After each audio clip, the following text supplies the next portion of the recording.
Ang gulo ng buho ka. Pero anyways, this is your boy, Carly Boy, and we're gonna talk about something today. So, sabi ni Paul sa mga taga-Galatians in chapter 1, verse 8, "But even if we or an angel from heaven should preach to you a gospel contrary to the one we preach to you, let him be accursed, as we have said before. So now I say again, if anyone is preaching to you a gospel contrary to the one that you received, let him be accursed." So what is Paul is saying here, mga kapatid? Sabi niya dito, but even if we or an angel, even an angel from heaven would preach to you another gospel aside from the gospel of the Lord Jesus Christ that is found in this book, let him be accursed. So mga kapatid, huwag basta-basta maniniwala.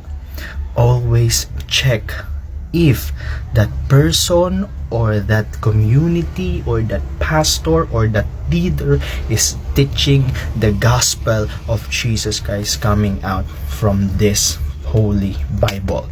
Why? Because definitely the gospel of the Lord Jesus Christ will never ever be changed.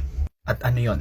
Makikita nyo yon in 1 Corinthians chapter 15. Although marami pang mga verses na katulad nito, pero let's go to 1 Corinthians chapter 15. Sabi ni Paul dito, "Now I would remind you, brothers, of the gospel I preached to you, which you received, in which you stand, and by which you are being saved, if you hold fast to the word I preached to you, unless you believe in vain.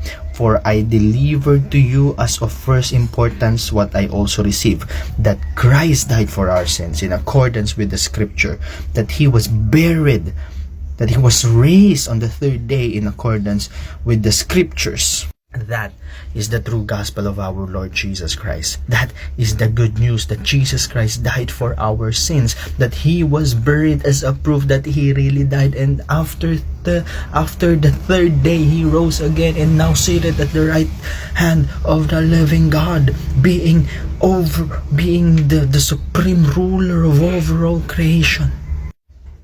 If there will be a contrary to that, another gospel, and that is not true, mga kapatid. So be careful.